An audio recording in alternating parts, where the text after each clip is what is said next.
Israel और Hezbollah के बीच जारी युद्ध खत्म होता नहीं दिख रहा है। इजराइल ने नसरल्लाह की हत्या करने के बाद से यमन की तरफ अपना रुख कर लिया है और हूती को निशाना बनाया है, जबकि ईरान इजराइल से नसरल्लाह की हत्या का बदला लेने की तैयारी में है। ईरान के सर्वोच्च नेता आयतुल्लाह अली खामनेई ने शनिवार यानी 28 सितंबर को मुसलमानों से आह्वान किया कि वे लेबनान के लोगों और गर्वित हिजबुल्लाह के साथ हर संभव तरीके से खड़े हों और इजराइल की दुष्टता का सामना करने में उनकी सहायता करें। इजरायली सेना द्वारा हिजबुल्लाह नेता हसन नसरल्लाह को मार गिराने की घोषणा के बाद खामनेई ने एक बयान में कहा कि इस क्षेत्र का भाग्य प्रतिरोध की ताकतों द्वारा निर्धारित किया जाएगा, जिसमें हिजबुल्लाह सबसे आगे होगा। हिजबुल्लाह द्वारा नसरल्लाह की मौत की पुष्टि करने के बाद ईरानी मीडिया ने बताया कि ईरान के रिवोल्यूशनरी गार्ड्स के डिप्टी कमांडर जनरल अब्बास निलफोरुसन को शुक्रवार यानी 27 सितंबर को दक्षिणी बेरूत पर इजरायली हमलों में नसरल्लाह के बगल में मौत हो गई। इस बीच तेहरान द्वारा जानकारी दिए गए 2 क्षेत्रीय अधिकारियों ने रॉयटर्स को बताया कि खामनेई को देश के अंदर एक सुरक्षित स्थान पर स्थानांतरित किया गया है, जहां सुरक्षा के कड़े उपाय किए गए हैं। सूत्रों ने बताया कि नसरल्लाह की हत्या के बाद अगला कदम तय करने के लिए ईरान लेबनान के हिजबुल्लाह और अन्य क्षेत्रीय प्रॉक्सी समूहों के साथ लगातार संपर्क में है।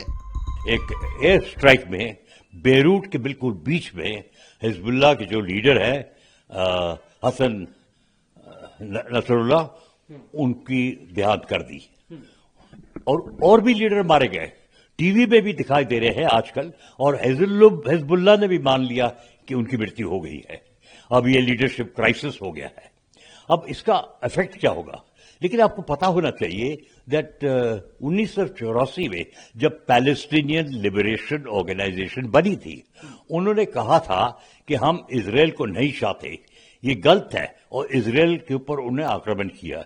ईरान भी कहता है कि ये इजराइल को हम एक दिन खत्म करेंगे। तो ये बड़ी बातें हैं।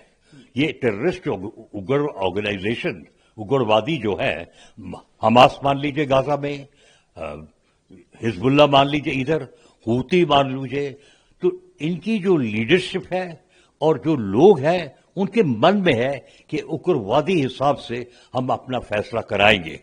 तो ये हो गया है, लीडरशिप नहीं है।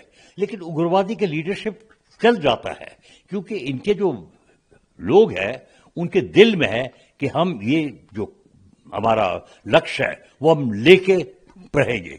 हिजबुल्लाह का लक्ष्य है कि वो इजराइल को तंग करके रखेंगे, क्योंकि वो कहते हैं कि इजराइल की वहां फसला बिल्कुल ठीक नहीं है और ईरान उसकी मदद करता है।